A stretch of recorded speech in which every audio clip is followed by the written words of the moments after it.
Hello folks, how we doing? It's the Countdown to Kickoff show on LFC Daytrippers. How you doing? I'm Conroy and I'm delighted to be joined by Chris today. Daz has unfortunately had to get Sky fitted this weekend, so he's got zero Wi-Fi. So we've had to get together and change the lineup this week, but I'm delighted to be joined by Chris. How you doing, Chris? You looking forward to the game today, mate? Yeah, mate, look forward to it. A bit more pressure on now with what's gone on so far today, so it does add a bit more spice to the game for us, which is quite nice. It's funny, isn't it? Because it's like nothing really changes in the sense of we probably did think something was going to happen in the early kickoffs today. I actually thought Man City would draw with Chelsea. However, the win, I'm still happy. Anything apart from a Chelsea win. But it's funny how that happens, and now there's more pressure on when really we should be looking objectively from the start. But that's not how football works, unfortunately. Yeah, you kind of thought probably Man United probably would have won. They normally find a way at home, so it was a bit like, that was a bit of surprise. So yeah, it's kind of nothing. Like you said, nothing's changed. It's just that you feel the pressure when I go in. Here's your opportunity now. So look, let's see what happens. If we're anything like we were in 1920, we love these opportunities and we took them pretty well, to be fair. Exactly. The funny thing about Man United is they did actually have a chance to score. So say maybe Villa, I know the game changes with goals, but Villa didn't score that. I would have expected they would have had a chance in the last minutes. They did. They got the penalty, and in my head they were going to sneak a 1-0 win. So it was really good that Villa managed to score, and then the missed penalty, just stupendous, just very beautiful poetry or irony, as what people would say during the week. They got the penalty and they missed it. Yeah, so as Chris said before we came on, you couldn't write it, and I completely agree. But before we get into it, Chris, do you want to do the Manscaped thing? Because unfortunately I've not got that in front of me, so could you kick off into like that, please? Let them know about the Manscaped. So today's show is again brought to you by Manscaped, who are our sponsor, which we do appreciate. So if you visit manscaped.com and use the code LFCDT at checkout, you'll get 20% off and free shipping. All the details are in the description below. But yeah, cheers again to Manscaped to keep looking after us, don't they, Conroy? Super. I'm processing getting one, so you just reminded me of that. So thanks very much for that. Not going to give too much information this time, so we'll bypass that. But on to the game, and the lineup's been announced, Chris. So what's your thoughts and your first feeling on the lineup? I think you said 10 changes from the Norwich League Cup game during the week, as expected, you mentioned. So what's your thoughts on that? I think it's as strong as you can go.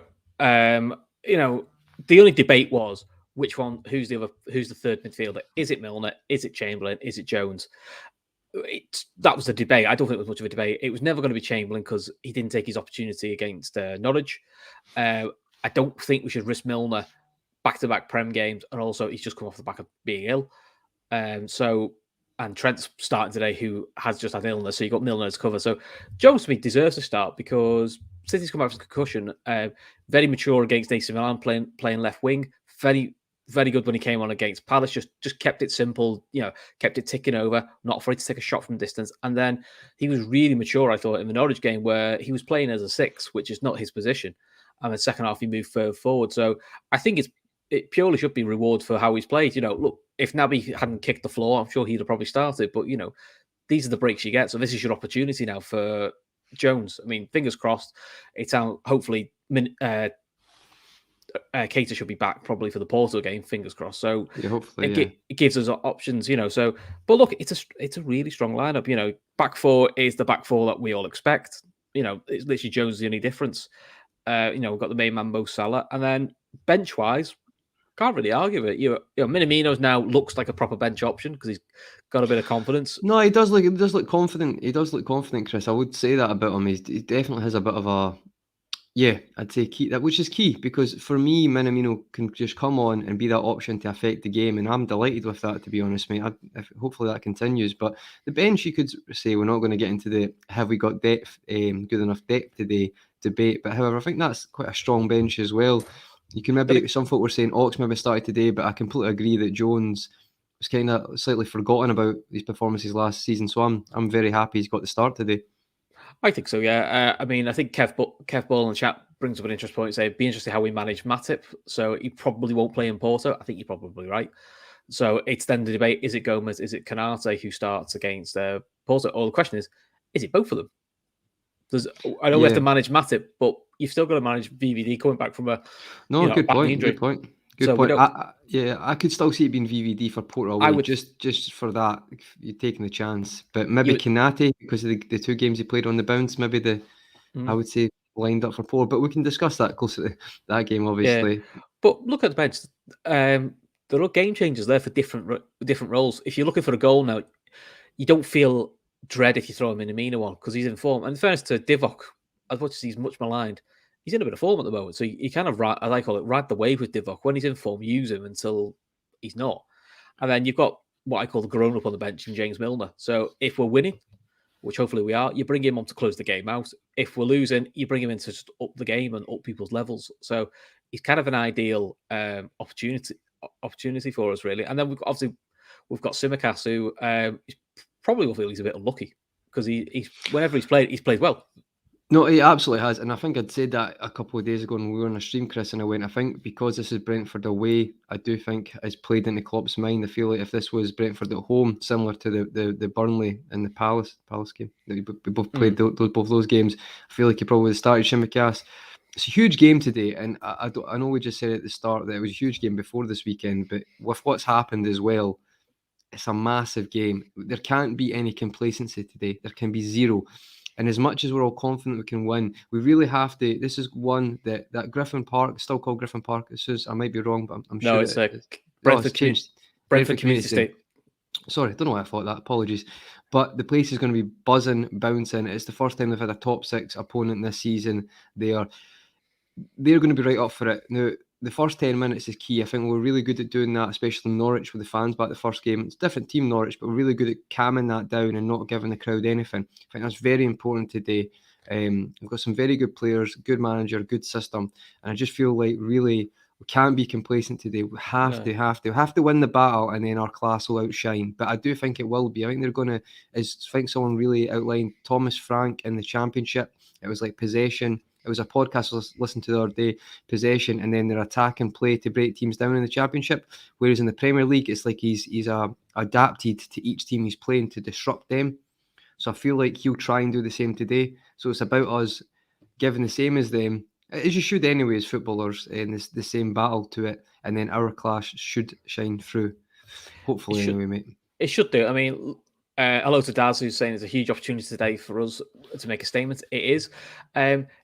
Playing devil's advocate, we probably didn't manage it as well in the Leeds away game. I mean, look, Alisson saves the big chance they have, but that's probably the first time we didn't quite manage an big away day crowd because Leeds is quite a raucous crowd. And I think it's a strange one with Leeds because of the way they play as well. So it's a bit like it's kind of like you can maybe calculate the risk with that one because you know you might get opportunities. But it's a very good point. I do feel like the first 10 minutes we forget that Rodrigo chance. If that goes in, it's a really good chance as well. It's a good point, Chris. Yeah, I mean, I just think of the 3 away games we've had so far, I think this is the most difficult because they can break away like a Leeds can with pace. I mean, we're going to talk about some of their players. Sergio Canos, Tony, and Mbumu. I may have got his no, that's Mbumu. Yeah, Mbumu against Wolves. Yeah, they're all really, really good players, and they can hurt you. And then you've got Norgard, who is very good at sweeping up, but they've got a very structured approach, as in they don't give you too much space. The back 3 allows that, and they've got guys in the back 3. AR who's at Celtic, is decent on the ball. That's probably his best quality, mate. To be honest, mate, at times he actually what looked like he wanted to be a right back bombing up the line or a centre mid because he's quite good on the ball. Actually, in Scotland, the questions were more that it was certain defensive parts of his game. However, they signed him for 12 million, so. Let's see how it works out for him in the Premier League. I'm going to stick for me flashing lights. I don't know what's going on with my lights at the moment. That's a bit creepy, Chris. To be honest, mate, that's a bit scary. That's what all the opposition fans feel about Liverpool. It's us creeping up on them. But I'll get it sorted at some point. Dodge a bit of wiring. That's a Dynamo Kev. I love that, mate. That's great. Good job, your dad's not an electrician, isn't it? Yeah. something to sort out. But yeah. So how are you feeling about today's game? Then you confident? Confident, yes. Not getting carried away because I do think I feel like these games are quite tricky in the sense of I never see us winning this 3-4-0 comfortable game. Just not for me. And don't know if the comments feel the same way. But like the previous games this season, Chris, I've kind of spoke to you. I think it might be one of them that we can grab a goal. I say early, but maybe before half time or just after half time, and then we pinch another one later. We'll get into score predictions later on, but I feel like it might be one of them. I know we say this all the time, and we aren't the most clinical ever, even though Salah's been outstanding this season with his finishing. But I do feel like Yeah, we need to just be on it today, I think, because as you said, their structure, their system, I don't think we're going to get hundreds of chances like we did against Leeds today. So I do think we have to make the most of them. However, I'm confident. As I mentioned, Salah's been absolutely on it, and I feel like having Curtis in that midfield as well provides us something a bit different as well, similar to what Elliott done from the. It'd be interesting to see if he's left or right today. Curtis, is it left side? Yeah, left You'd side have of the thought so midfield. because Henderson tends to be better on the right because we Yeah, trialed Henderson left against Chelsea. didn't It work. Didn't didn't work. really work. Yeah. Didn't really work. He's best central or right. Henderson. That's just Yeah. what he is. So I think with that, I'm intrigued to, it's funny, but see when you play a team you've never played in the Premier League before, you're a little bit intrigued. I don't know if everyone else feels that way. You just to see how it goes, but that's not always worked out well. But it's worked out better than more times than Yeah, others. I always I mean, remember Bournemouth 4-3 that stands out in my head oh yeah. constantly. I mean, Klopp, apart from probably last season, it was a bit of a. I mean, last season was a bit of a shit show all around. But generally, we do all right against the promoted sides. But look, Yeah, Brentford are going to surprise a few sides. But speaking of the main man, Mo Salah, he's 1 goal away now from 100 goals for Liverpool. So if he scores today, lo and behold, he breaks another record. It will be 100 goals and 151 games, beating the record by Sir Roger Hunt. Which is from the 60s. So, he probably will, we know, mate. He probably will. and we know how great a player Roger Hunt was. His World Cup Yeah. winner. He was a brilliant striker. So, this is what the thing with Salah. Because people, it's ridiculous. It's absolutely ridiculous. We just kind of we normalise the ridiculousness of it. Because I said his biggest strength for me at times is scoring when he's not playing well, and he is playing well this season. I'm not disputing that, but even in the past, he always seems to always got effect or an impact on the game like that, and that's one of his biggest qualities. So even with today's performance, he's absolutely his decision making, everything I think is on fire at the moment. He's the most well rounded he's been. I've been so impressed with him this season. I feel like I could see him scoring that today. Ironically, Chris, as well, if Mane scores 2 today, which I don't know the last time he'd done a double, it's probably was at Palace end of last season, unless and someone can correct me, he would be the 100 PL goals, and he just got his 100th goal for Liverpool last week or 2 weeks ago, but he would get into the Premier League 100 club, which Salah just got in last week. So it's quite funny that, isn't it? It's the funny nip and tuck. The one big asset I think Salah's got is I always find with Salah when he misses a chance, it never affects him. He has that kind of mentality of I will get it next time. And he invariably does. I think that's probably what Mane's problem is at the moment. I think when he's missing chances, it's in his head now that he's missing chances, and you can see like the Leeds game, it was getting to him, which is natural. It's natural for everyone. It's very hard to stay that cold and just but possibly because if you're not the greatest finisher already, which I would never say Mane or Salah are like the best finishers, they're not absolute killers, even though Salah's probably trying to push his best to change that this season, and his record from previous years, I know you can't dispute that, but what I mean is we've both seen them both miss chances in the past where you'd say a bit more composure one-on-one, and you might break the stats, but what I mean is that's why I think Salah to me has never been fazed by it, because he's like, remember when he scored 40 goals, some people were saying he should have scored 60 goals that season because the chances he missed, but that's a strength in the sense of it doesn't faze him, it's just out his head straight away. And I think like you can just tell that I think there was someone who played the other day, was a youngster, and he made the mistake, it was Connor Bradley, but he didn't let the penalty faze him, just out his head. Yeah. To me, Salah's like that. It doesn't. I mean, he's missed a few open goals. Sheffield United, I remember, but it just doesn't bother. Just like it's water off a duck's back, and that's a massive strength as well. That's maybe something Sadio Mane has to look at a bit now, because he's maybe just he was in a bit of a rut. However, if he's scoring that rate of goals when he's in a rut, I can accept that. And I feel like the Leeds game was just the worst that could have went, and then thankfully he scored. But yeah, I feel like we'll talk more about Mane another time, but I'm still happy with the front three right now, or the front four, and I don't think it's a extremist opinion to say like Mane's close to being finished or anything like that. I think we're doing well, and we'll win today, top of the league, which is outstanding. And I don't want the media to talk about us. I'm quite happy to be in the background. I'm loving that. Yeah, so I believe looks like we've got a Brentford fan in the chat. You're more than welcome. The Redbird Linebird will not bring nectar today to the community stadium like the Gunners did. The B ought to be pretty busy with Salah, Jota, Manny, and co. Don't leave your goalkeeper alone, baby. Quite nice bit of banter that, So yeah, more than welcome. So yeah, it's going to be interesting because I think most sorts are going our way. Leicester are losing. I think the only unexpected one is probably Everton will win it. Because it's just good fun to watch. Always going to beat Norwich at home, weren't they? They're always going to beat Norwich. I'll be honest. I'd fancy. I think you and me would have a good. I think we'll have a good chance of beating Norwich at the moment. I've just said that, Chris. I actually think last time Norwich were in the Premier League, I think they beat Everton away. I've got that wrong. They did, but they're just so naive. They're toothless as well, but they're so naive. It's ridiculous. No, I know, but it's annoying at times though, because I do feel like I actually do rate Farkel when it comes to I actually do think in another team he'd do well, because I think if you look at what he does in the Championship at that level with the team, he still plays good. However, that team is not good enough to do it in the Premier League, and their model's a sustainable model. So sometimes I feel like it is naive completely, but I don't disregard him as a manager. I actually think he could go on and do quite a good job, because I think his actual style of football is pretty good. If he just needs a better quality players in the Premier League. Sometimes though, you got to adapt your style of thing to what you have. Oh, absolutely. No, this season he has to adapt it. I'm just saying, I don't think you throw him out with the baby out of the bathwater as a manager, because I do think he's a good, got a lot of potential there. But absolutely agree, mate. You need to adapt, because that's what Brentford have done. They've adapted. Yeah, if you're into fancy football, you're gonna have a weird day with Jamie Vardy. 2 goals for Leicester and 1 goal for Burnley. Now that's called an eventful weekend, isn't it? You won't be happy with that at all. Oh, we've lost Conroy. He's frozen. So come on then, guys. Score predictions. What are we thinking? I'm going to go for 3-1. I think we're going to make it a 5th away game where we score 3 goals. But I do think with the likes of Ivan Toney, he's just one of the players. He's just a nuisance, and I mean that as a compliment. He is just a nuisance. He just makes teams work, sorts teams out. Revans FC has got 2-0 Liverpool. Cool. Who do you think is going to score today? So I'm going to go with. Oh, he's good. That's good. I'm going to go with. I don't know Salah, what happened there, mate. Apologies. Salah, Mane, and I'm going to say Big Verge gets his first goal of the season. You go for 3-0? 3-1. 3-1.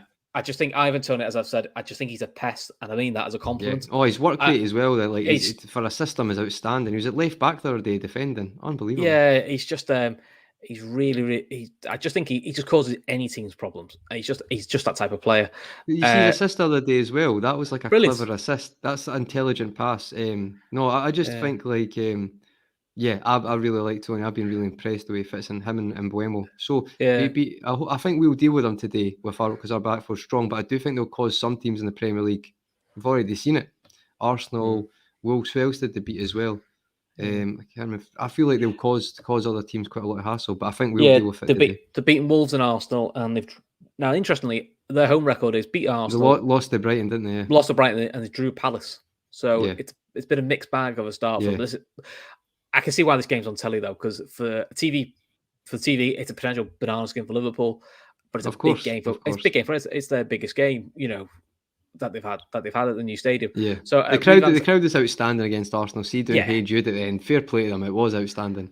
Yeah. So Revans FC said 2-0. He had Salah and Mane. We've got a 2-2. Desmond 2-2. 2-0. Salah and Jota. I'd love that. Just smooth, no hassle game. Brentford, no shots on target. Easy. I'd love that, but I don't think that'll happen. No, I don't care if Matip has come close to scoring recently. He has come close to scoring. Archie Doolan 3-0, and he's just put Manny, so assuming he means Manny getting all 3. And I love that. We've got a 5-0. That's my favourite comment. Well done. Super. Yeah. My feeling is that it'll be 2-1, and if we make it 3-1, it's going to be one of those ones where you get it quite late, bit like the Palace one. It's just going to be a bit of a. It's kind of been a bit like that this season, isn't it? Like some of the scores, like Palace and Leeds, have scored that third later on, which is it's interesting. So Chris, I wanted to just a little chat about Robbo coming in today. I won't speak about it because we know I love Andy Robertson. But on him getting the head of Shimicast for this game, I kind of thought that would have been the case before it, just because it's Brentford away. Not played them before there. It is a tough game. We're not sure how they're going to approach it. We want to have, I'd say, our most solid defensive team as well as attack. And I think, especially with Trent also coming back, he's going to play Robbo in this game. What's your thoughts on that? Yeah, I'm all right with Rob coming back. And as well as Simicast has done, I do think he has. I think in every game he's had a mad 5-10 minute spell defensively where as Klopp would say, it's like someone pulled the battery out. He had it in the first 5 minutes against the Norwich game and then tried to kill Curtis Jones, which was quite an interesting part of his game. So Yeah. Tsimikas is one of those players that if he's put in, I just go, I don't worry. I sort of go, that's what you want. But I've just got to say, I think, Robertson's the better one. I think Tsimikas actually crossing has been more dangerous this season so far than Robbo's, but I think all round, Robertson's still a more superior player, but it's a nice option to have. It's a nice debate to have. Let's be honest, on the right side, we don't really have that debate. But if Trent's but there wouldn't be a debate if there was though with Trent, because I think like that's just in general. I think they're different. Robertson's a complete fullback, whereas Trent is like improving defensively, amazing going forward, but he's a key playmaker as well for us. So it's hard to compare with Trent because there's no one like Trent, is there? But if you had, I would say, if you had a right-footed Tsimikas, you'd be like, sound. You had the right footed Klein. You should have just kept him. That would have done the job. But we're not getting into that. Well, we won't. I think I can see you and me disagreeing on that one. I think possibly, but I just think Tsimikas is. But to be fair to the kid, he was very good at Olympiacos when we signed him anyway. But what I would say is the thing about that comment. I'm not going to get into this too much, but see this thing about a better cross and stuff like. I would say Robbo's cross is great, but there's hundreds of great fullbacks who've got good crosses. Like if that was the case, you could find 2,000. Like what I mean is, Andy Robertson is the complete left back, and the thing that has been annoying me, I've seen in the comments for like Twitter recently, is saying that Tsimikas is technically a better player. If you've watched any show, if you watch Andy Robertson, you know, for example, he's not technically a baller. Like that's never been his case, but he is one of the best left backs because he's great at being a left back. I think there's an interview with Oxlade-Chamberlain says when he does a rondo, you wouldn't think he was a professional footballer, but being a left back, he's just outstanding. And it's just, for me, I actually think he was great against AC Milan when he came in, and that's why I think he's got the nod today, because even going out and coming back in, he was outstanding in that game. He obviously creates a chance for Origi quite early, and the decision making was very good. And I feel like defensively he is underrated. And I feel like it doesn't get enough credit, not from us, but from the maybe general media. I think today it's like you want that because you know you're going to be solid. Watch this, he'll make a mistake today, but it's so slow. But I always think he very rarely gets done. He's pretty solid, and he does help the fact you have Van Dijk next year. So if he does miss it, he tends to have Virgil to pick it up. I mean, to be fair, the big one being Max Matip, who I would say personally has played better than Virgil at the moment, which. That's not saying Virgil's been crap. I just think Matip's been in slightly better form. And that's not the first time he's done that either, Kev. Do you remember, was it, I get this mixed up all the time. Was it when we won the league or when we won the Champions League? The run to the Champions League finally was brilliant. Outstanding. And then, this is not a new thing for Matip. And I've told you before, I love Matip. It's just a case of, I think we've both spoken about this. Klopp's just decided, I'm just going to play him until I can't. Not like all the time, but he could get an injury whenever. And I feel like he's just riding that now, obviously intelligently. But I think Matip's great. I was watching it was a podcast the other day, and they were trying to say Konate should come in, and the guy just went, "I feel like you're sleeping on how good Joe Matip is." And it's maybe not always fashionable to say that, but I think Matip is. Even the Leeds goal, Kev, Chris, the Leeds goal, he's crucial to that for the pass to make it 1-0 there. It's those little runs he does out of defence, which. Virgil does it occasionally, but Matip does it more often. It's just a bit different. And not if it does. Uday's got interesting take. Guys, I'm honestly fed up with Thiago. What do you all think? I'll take this. I'm not quite sure what you're fed up with. I've already seen the shouts of. Is it maybe the injuries he's maybe getting? It's the injuries. It's the injuries. Which he had injuries at Bayern, so him getting injuries is not new. But let's be honest, he's had 2 injuries at Liverpool. I think he's just added to that, Chris. Just at this up at the comment up there now, mate. He's just added. He's an awesome player. Just also know that he is very injury. Well, you say he's injury prone, but what injuries has he had? He's had his knee snapped in half by Richarlison, yeah. Which you can't legislate for someone jumping in with a stupid tackle. And he pulled his calf against Zaha. That's it. We're talking 2 injuries in 2 seasons. COVID as well in that as well. I don't really count COVID as an injury. No, I'm just saying. It's like being sick. Like Trent, but that's another thing. Do you know? That's another thing that's just you can't do much about that if you know what I mean. So they're all impact injuries. They're not. Yeah, a lot have come from impact. Even the Zaha one came from a tackle. Not Zaha did anything wrong, but he got injured from a tackle. Yeah. It's one of them. It's frustrating. It's frustrating, but there's not much it's not a personal thing. There's nothing that can change that. I've seen a few saying I'm more fed up. Look, players get injured, it happens. I think people are frustrated because it's only the second time we've seen that midfield together. And it's fair that midfield plays very, very well. But by the looks of it, to me, if Klopp's, I know Klopp saying international break, I don't know. I mean, Klopp just says I don't know to everything because it's just an easy. I think line he's to just put it. he's accepted that with English media. I'll just say I don't know. Who cares? Yeah, I don't know. And also we'll have the same debate we had last season. Why aren't the club telling us when he's due back? Just to be clear, the club don't tell you anything in terms of when a player's due back. Why should they? If they tell you, then telling everyone else when to expect Thiago back. Yeah. So let them guess. Look, he probably isn't back to the international break because Klopp doesn't play too many games. But imagine if he actually is going to be okay for City. Why tell City now that he's going to be all right? Yeah. Let them think he's out. So we'll see what happens. But look, Thiago will be fine. I think it feels like Genie should have stayed. Listen, Genie was offered the contract, he didn't sign it. End of the day, that's down to him. And that's we've not got enough time to go into that, but I feel like we can't keep. I get a bit bored. We can't keep going back to we should have kept him. We should have kept him. They're not here, so deal with what you've got. We knew 6 months before. It wasn't like reactive sale that just happened 2 days before the window. We knew it was going to happen. And he's come out and said the same thing. He spun it a different way, but he basically said the contract they offered me is not what I wanted. So you were offered the contract.